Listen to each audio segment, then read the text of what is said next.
Okay.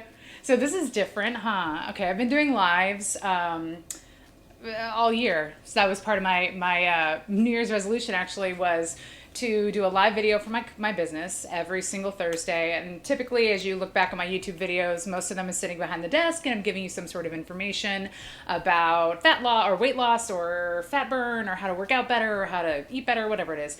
But I decided, since we are in November and we are coming up on one of the biggest calorie eating days of the year, it might be fun to talk about food a little bit, especially gearing towards, Thanksgiving. Um, there's a couple reasons why I'm doing this. Well, first of all, whenever every year since I've been in the fitness industry, I'll always suggest to people, well, why don't we think about some healthy alternatives for Thanksgiving? And people usually like freak out. They're like, shush, we don't want to hear it. They're like super against hearing healthy versions. The reality is that for Thanksgiving, we actually eat a lot of healthy things anyway. If you think about like what's built around a Thanksgiving dinner, it's like turkey, which is a very lean meat. Unless you're like the dark meat fan, then I can see that might be, a little higher calorie, but even that is not even that bad. And then it's a lot of veggies. And what we should realize now in this day and age is that there are great lower calorie alternatives to vegetable options, so sugars and all these things. So anyway, so that's kind of my idea of exploring this. I think it's really important to caveat what's about to happen by saying that I am not a professional chef. Do I have to repeat that? I hope not. This is not a like amazing cooking show that's going to be like, in fact, most likely most of you are going to watch it and be like, why is she cutting it like that? Probably could do it better. I have a better idea. In that case, feel free to comment below. What I'm doing this for is because I am the kind of person, and I don't know if you guys can relate, that I like to make things as easy as possible. I do not want to spend a gazillion hours in the kitchen. I want to have the easiest prep, easiest food ideas, and then get it cooked the fastest way possible. So that being said, that's where I'm kind of gearing a lot of this for you guys. And I kind of today, most of the dishes throughout this, experience are going to be rather quickly cooked dishes, but sweet potato just takes a long time to cook. So I did kind of do a little advanced setup for you guys today. But I will kind of, walk you through all the details. All right. Today we're going to make Hasselback sweet potatoes, and we're going to add on a creamy herb dressing on top of it once they're all cooked. So I think the first thing is to talk about the sweet potato, because when you're cooking, if you're trying to make something efficient, you want to make sure that the longest cooking thing gets in the oven as fast as possible, and then everything else can get thrown together. So to make Hasselback sweet potatoes, if you're like, what the heck are Hasselback sweet potatoes? I mean, they're essentially just a sweet potato cut a certain way so that when it cooks, it's going to kind of fan out and be easy to, when we drizzle stuff in, it's going to drizzle into each little facet of the potato, which is why it's so yummy. Essentially, I have one pre-cut. See, this is me and my own. I am my own cameraman and lighting person. This is how, this cooking show is going down. But I have one pre-cut, and I'll just show it to you. So as you can see, there's little slits in the potato. Kind of show both. Little slits in the potato, and you really only want to go down about 3/4 of the way. Will you accidentally cut one off? Maybe. Buy some extra sweet potatoes just in case that happens. So you want to cut them down 3/4 of the way. So what's really important here, a couple things about your sweet potato for this purpose, especially if you're going to cook for a lot of people. Make sure you get a medium to small sweet potatoes. Trust me, people don't need the large ones anyway. You get halfway through a sweet potato and you probably are done with it anyhow. So get the small. This is what I would say is a medium-sized one. I don't know how it looks on your screen, but this is a medium-sized sweet potato. If you get them too big, first of all, they're going to take twice as long to cook. Yuck. And they're also going to be harder to cut. So I actually have like a really, well, it's not even that nice of a knife. It's just one of my newer knives. So it's a lot easier to cut into the potato, but you want something that's sharp. Knives, a nice set of knives, guys, is an important health tool to get. I mean, how many times you're like, I'm going to cook something, and then you go to like cut celery or whatever it is, and you're like trying to saw through it with whatever utensil you're trying to use as a knife. Trust me, a nice knife will actually get you excited about cooking. You're like, oh, just slicing it in so easy, all right? So that's our sweet potato. I'm going to cut this other one too. I'm only going to do 2. So I think, you know, what's really good about sweet potato, I'm just kind of finishing cut this one with you guys. What's good about sweet potato, there's lots of great nutrients in sweet potato. So you could obviously do this recipe. You can't even see me doing that, huh? It's okay. See, not a professional cooking show. Just as a reminder.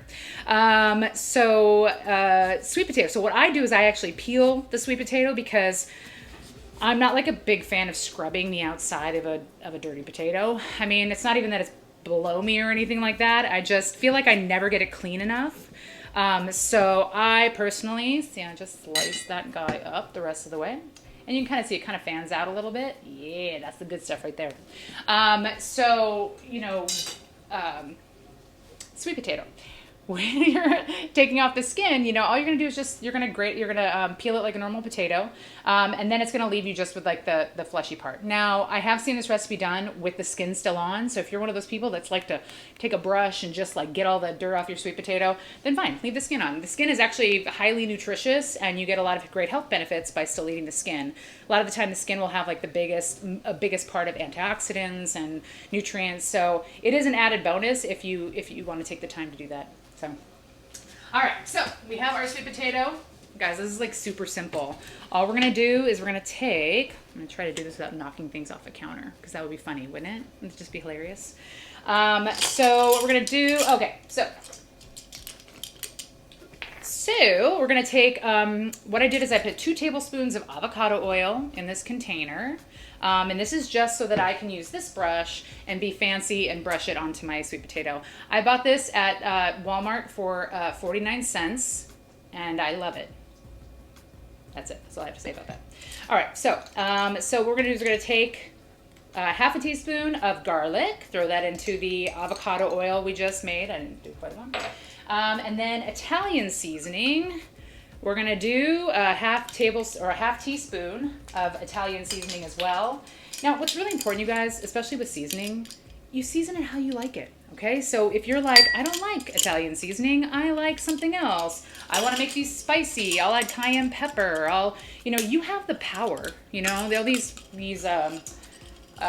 cooking, recipes and stuff, they can be tangled to whatever it is you're trying to achieve. So then I'm just going to take, this is my sea salt that comes in my huge container. Thank you, Sprouts. I'm not sponsored by Sprouts, by the way. So you're going to just take it, you're going to just sprinkle it in. Again, you can add more salt and pepper later too. I don't know if you're going to have like sensitive guests at your Thanksgiving, or if your family's sensitive or whatever. And then I just mix it around. And then this part's really simple, guys. You're just gonna brush it onto your sweet potato. For the sweet potato, because there's gonna already be oil here, I'm gonna pull this up like this, see? Oh gosh, see? Look how professional this seems. Yeah? No, not really. Some of you guys are like, no, I watch cooking shows, Sarah. I know this is not professional.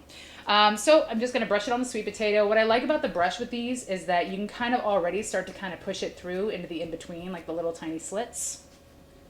You don't have to use all of the olive oil and all that. In fact, you could save some, and because halfway through cooking, you're going to want to pull it back out, and you might give another like swipe of olive oil and seasoning on it as it's starting to cook a little bit more.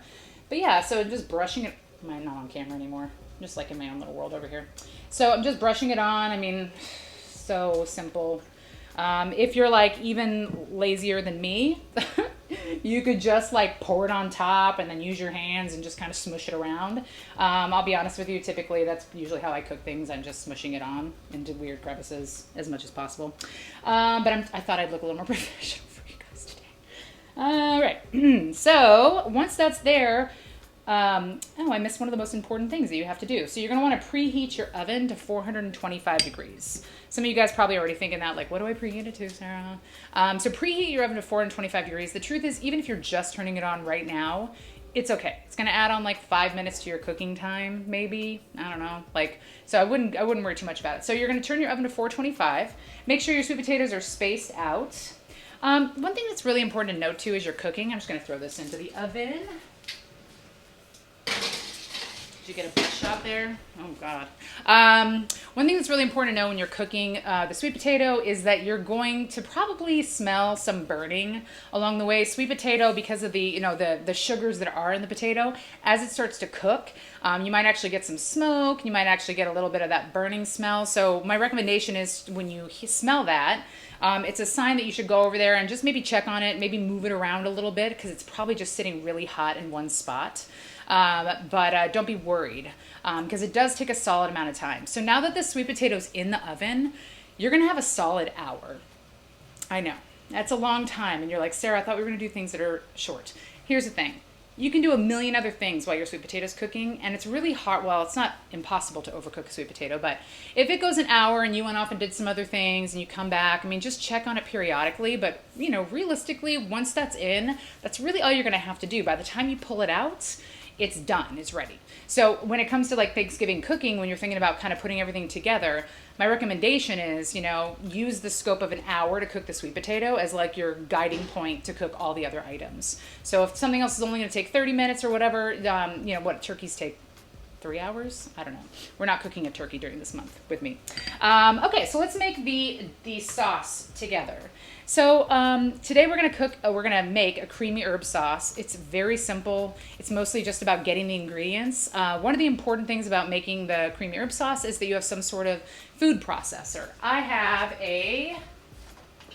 something I have to go off camera for. I have a NutriBullet. Again, not sponsored for this programming. So I have a NutriBullet because I read somewhere that they blend things really well, and I don't know, I listened to the advertisement and I bought into it. So, but you could also have 1,000 different other types as well. And that makes it really simple to put it together because all you're literally going to do is just put all the stuff into the container, put it in, blend it, and it's done. It's so simple. So when it comes to the creamy herb recipe, I put up the recipe on yesterday's social media post. So if you haven't seen it, go like it. That has all the ingredients on it. I am going to post it once this live is over. I'll post all the directions and stuff in the description as well. But it's a really simple recipe, and the whole idea, I don't know if I mentioned this before, but the reason why I wanted to cook a more savory dish for Thanksgiving, or for sweet potatoes specifically, is because when I was a kid, I hated sweet potatoes. I thought it was gross. I only saw them on Thanksgiving, and they were like smushed with like a bunch of marshmallows, and like it never looked appetizing to me. And anytime I tasted it, and I used to be really overweight too, and I loved sugar, it was like too sweet for me. And so I always thought, well, I just don't like sweet potato. I mean, it's just not a food that I like. And the reality is I love sweet potato. Sweet potato is awesome because it still tastes very sweet, but then you have the option to also make it savory, which is why this meal, I should have said that in the beginning, but like I said, not a professional cook.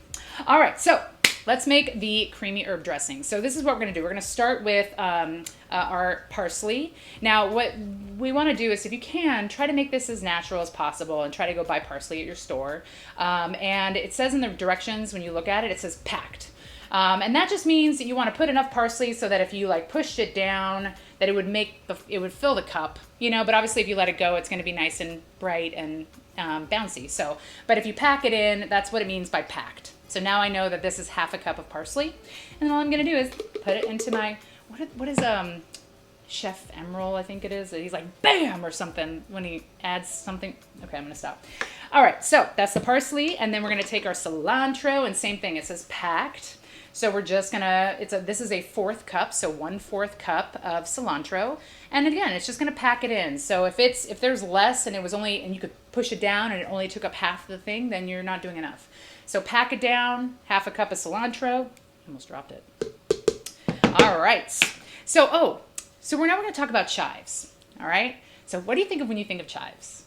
Now, I'm not going to try to act like righteous, like I knew what a chive was before. But I mean, I know now for a little while, but I always thought chives were this. And if you're like, that is a chive, Sarah, what are you talking about?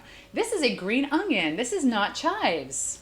I know. Well, I thought I'd bring it today so I could show you guys that. So when you're adding chives to something, now would you like completely ruin your recipe if you used a green onion instead of chives? Probably not. It would taste a little different.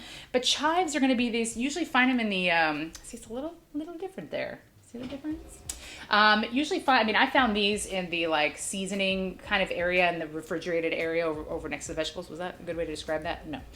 So it actually came in its own little container. I'm sure if you go to like a farmer's market and stuff, you can find, I know that they come a little bigger than this too. But that's the difference. Green onion, chives. Two different things. When you cut this down into the edge of the green onion, it kind of has a similar appearance. Not the same thing. So here's what I did. 2 tablespoons of chives. I chopped those up, little tiny chives, and then I throw them in here as well. All right. Now when it comes to garlic, it says 2 cloves of garlic. I'm a garlic fan. I don't know how you guys feel about garlic, but I feel like there's never too much garlic. So there's a lot of options with garlic. If you want to make it as easy as possible, they usually have pre-peeled garlic in your veggie aisle. So just get that. Get the pre-peeled one. So that way you just plunk it in, no big deal. Hi. Or you can get all fancy with it and you go buy like a regular white. It looks like a little onion, and then when you take it open, you get these little tiny pieces, but then you got to peel those pieces. So don't just go buy a green, see, I'm talking to you guys. You're probably like, we know this, Sarah. You're the only one that didn't know this. You want to make sure that you peel this top skin off before you use it, almost like when you peel an onion. All right, just thought I'd throw that in there. All right, so we're going to take our 2 cloves and we're going to... Bam. Okay, sorry. I had to do it. Okay, cool. So that's mostly all of the dry items. So now we're going to fill in with the rest. So this recipe calls for 1/2 cup of olive oil. So I'm going to pour that in. You know, I just realized I didn't set the timer for the potatoes. So I would set in a timer, you know, just so you can like, keep yourself in check. So it's going to be 1/2 cup of olive oil. And you're just going to pour it in. Don't worry, I'm going to tell you how you're going to check your sweet potato to know if it's done. So I'm going to set my timer. Better late than never. All right, so that's 1/2 cup of olive oil in the container. Now, as far as the lemon juice goes, I just buy pre-squeezed lemon juice. I'm not going to sit here and cut 1/2 of a lemon and start, you know, trying to chop into it. It's just not going to happen. So there's that, and then I also need to put in some mustard. And then I'm also going to put in some white wine vinegar, and then we're going to top with salt and pepper. So it's going to be pretty simple. Here's the thing. Now, this is me actually from cooking now for a little while. This is a great thing I learned. Since mustard is thicker, put it in first into your, okay. I just exploded the mustard, so give me a second here. Again, not a professional cooking show. All right, so I would put the mustard in first because it's the thicker of the options that are going in. And with your mustard, you know, my recommendation for this creamy herb is to, you know, it doesn't have to be flat. You can just kind of do like kind of a mounded mustard. So put that in first. Now, of course, like I explained, it's going to kind of stick on the inside, right? So now if you use your other ingredients, the thinner ones, then you can kind of wash out the other part without losing some of your goodness. Okay, so we're going to do 1 tablespoon of lemon juice. And again, I don't go, you know, if you want to get super into it, you can cut a lemon in half and then pre-squeeze it. You know, if I had more time, or if I didn't have a toddler or a business I'm running, I probably would buy a whole lemon. See, I have a million excuses. All right, so that, and then lastly, we're going to put in our white wine vinegar. So white wine vinegar, you just find it at the store, usually in the salad dressing aisle. And we're just going to add in 2 tablespoons. Well, my idea to get the mustard out has not worked completely at this point, but it did a little bit. All right. And then last but not least, so my recommendation with salt and pepper, you know, salt and pepper adds a lot of great flavoring, but you can always add more. So I'd say just sprinkle some in, a little salt, a little pepper, and then once you have it all blended and done, now you can, you know, add more. If you're like, oh no, it needs a little more of that, you can do that with more, you know, garlic. Did I say that already? So, you know, you can add in whatever you think is going to be best or what's going to make it flavored the way that you like it. So now all we're going to do is, and this is going to be the loud part, so don't mind me. But so now I just put on my top, and then I just kind of shake it around a little bit, and then I'm just going to let it blend up. I'm going to do that off camera because, yeah.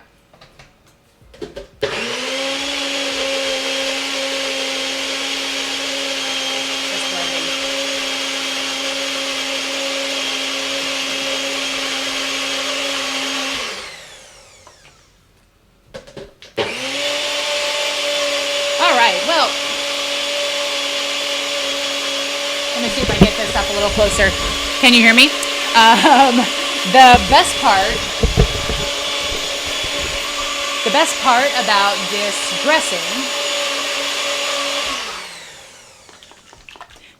this dressing, is that it is, no dairy, no sugar, no gluten. It's not processed because you're making it yourself, and it's just really, really good. So I call it the guilt-free type of sauce.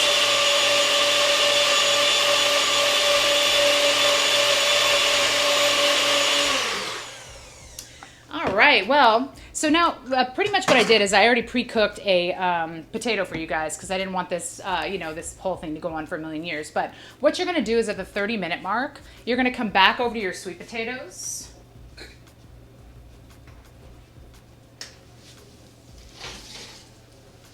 We're going to pull them out of the oven, and all you're going to do is you're going to run your fork into the crevices just a little bit, because by 30 minutes it's going to be a lot softer. This is not 30 minutes, so it's not as soft. But you're just going to kind of start to fan out the potato a little bit. Just make it a little fanned out, just a little bit more than it was, just so that it can start to cook a little bit deeper into the potato. And then you're going to put it back in for another 30 minutes and just let it bake some more. That's pretty much it. The way you're going to be able to tell...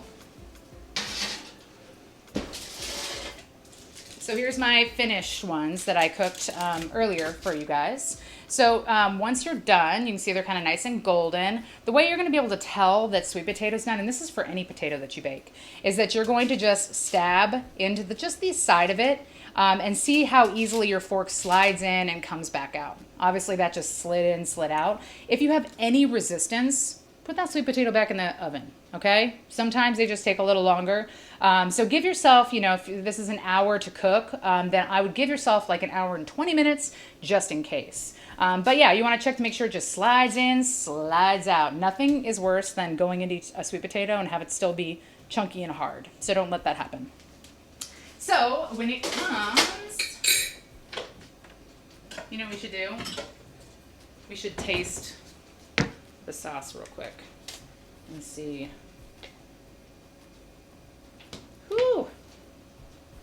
See, I'm not a professional cook right here. This is a little greener than I wanted it to be. Let's just taste it and see if it's really good. So this is going to be kind of a tangy sauce. Yeah, it's really, really good actually. So what we're going to do is we're going to take, now I also put up a while back, I put up, you like that? Like full of hair. So I put up a while back another recipe too for a creamy garlic sauce. That would also be, and I almost did that one for the event today too. That would be another really great option for this particular dish because it has a lot more garlic in it. I'm a big fan of garlic. But what I liked about this dressing is that it has kind of a tangier feel to it because of the mustard and also because of the different the parsley and the cilantro. So it gives it just a little bit more of like kind of a tangy sweet feel. But like I said, you can really do this with anything. I saw another recipe a while back that looked really good with like kind of a garlic herb butter. And that would be good sprinkled on top. And then super simple. You're not having to put in too long of a cooking time with, with your potato. But essentially it's going to just drizzle on like that. Make sure it gets down right into the center pieces if you want. Nice and deep. And that's pretty much it, guys. Hasselback sweet potato right here. That's it. I don't know if you have any questions about it at all, or I guess I should try it, huh? Let me try a little piece. I guess even if it's terrible, I have to say it's good, right?